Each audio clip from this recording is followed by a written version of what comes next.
मेरे भाइयों नमस्कार, जय माता की। राहु का गोचर 30 अक्टूबर 2023 से 18 मई 2025 तक मीन राशि पर, वृषभ राशि पर इसका क्या प्रभाव पड़ने वाला है। मेरे भाइयों, वृषभ राशि का स्वामी शुक्र और राहु इन दोनों में मित्रता है, इसलिए इस पर भी ध्यान देने की जरूरत पड़ेगी।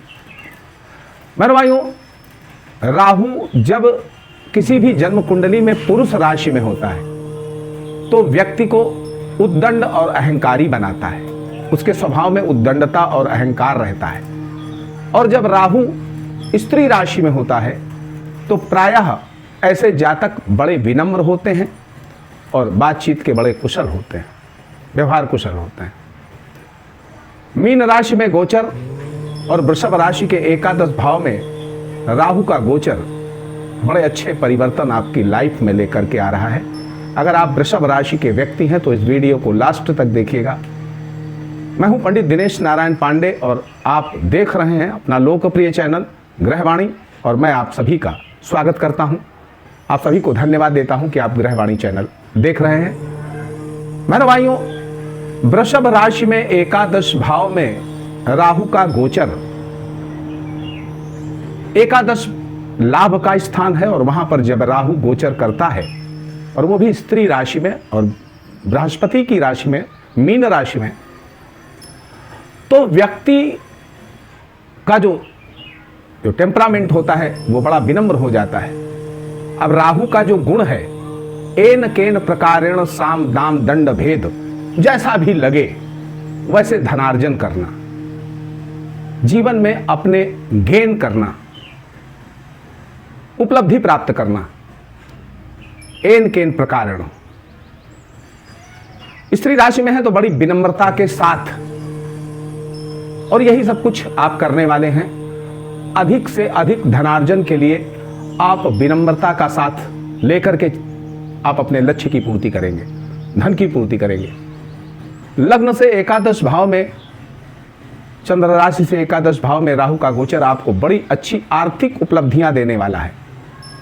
वहीं द्वितीय भाव से दसम भाव में, आपके द्वितीय भाव से दसम भाव में गोचर है। निश्चित तौर पर आप अपनी वाणी का सदुपयोग करके अच्छा धनार्जन करेंगे। आप अपनी पारिवारिक संतुष्टि के लिए अच्छा धनार्जन करेंगे और इसमें परिवार आपका साथ देगा। आपकी राशि से तृतीय भाव से नवम भाव में जो गोचर है, इसका मतलब यह है कि आप अपने एफर्ट्स जो हैं वो थोड़ा धार्मिक पुट लेते हुए करेंगे।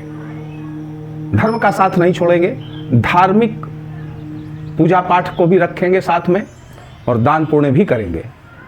यानी आपने जो धन कमाया है वो कहीं ना कहीं कुछ धर्म के कार्यों में भी लगाएंगे।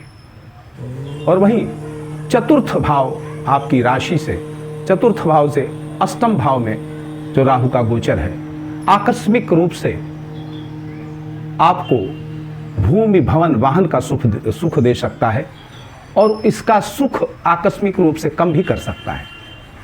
आपके माता के स्वास्थ्य को लेकर के आपको चिंता हो सकती है और उनके स्वास्थ्य पर आपको पैसा भी खर्चा करना पड़ सकता है। वहीं लोकप्रियता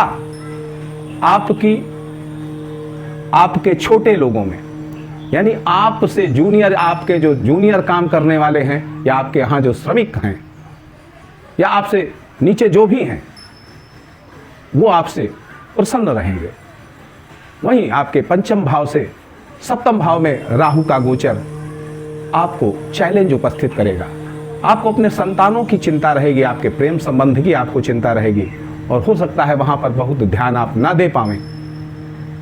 लेकिन अगर आप प्रतियोगी परीक्षा की तैयारी कर रहे हैं, विद्यार्थी हैं और कैरियर में सफलता चाहते हैं, रिटन टेस्ट में बैठ रहे हैं, इंटरव्यू में जा रहे हैं, तो निश्चित तौर पर सफलता होगी, लेकिन संतान को कुछ कष्ट मिल सकता है।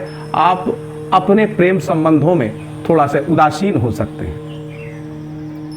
वहीं छठे भाव से, आपके राशि के छठे भाव से जो राहु का गोचर है वो छठे भाव में रहेगा। इसका मतलब ये है कि आपके शत्रु निपट जाएंगे इसी राहु की महादशा में। यानी आपके जो शत्रु हैं उन पर राहु सीधा अटैक करेगा, आपके शत्रुओं का दमन होगा। और वहीं आप अगर रोगी हैं तो रोग मुक्त भी हो जाएंगे, आपके कर्ज भी उतरेंगे, क्योंकि आप इस अवधि में अच्छा पैसा कमाना चाहेंगे और अच्छा पैसा कमाएंगे भी। वहीं राहु से नवम भाव पे आपका सप्तम भाव पड़ रहा है, और सप्तम भाव से जहां राहु बैठा है वो पंचम भाव है, अर्थात आपके साझीदारों के बीच में थोड़ा सा आपका मनमुटाव हो सकता है, आपकी पत्नी से आपका थोड़ा सा, आपके स्पाउस से थोड़ा सा मनमुटाव हो सकता है, या आप हो सकता है पैसा कमाने की होड़ में उस पर ध्यान ना दे पाएं। आपकी पत्नी का, आपके स्पाउस का स्वास्थ्य भी पीड़ित हो सकता है। लेकिन आप कुछ व्यापार में नया प्रयोग कर सकते हैं धन की वृद्धि के लिए, अपने व्यापार की वृद्धि के लिए, और वो प्रयोग 100% आपको सफलता देगा। वहीं अष्टम भाव से चतुर्थ भाव में जो राहु का गोचर है, ये भी आपको आकस्मिक रूप से बड़े लाभ दे सकता है। भूमि, भवन और वसीयत से आपको धन प्राप्त कर सकता है, आपके पैतृक संपत्ति से आपको धन की उपलब्धियां दे सकता है। वहीं ये जो राहु है, ये आपको आकस्मिक रूप से क्षति भी दे सकता है, आकस्मिक रूप से आपको नुकसान भी दे सकता है।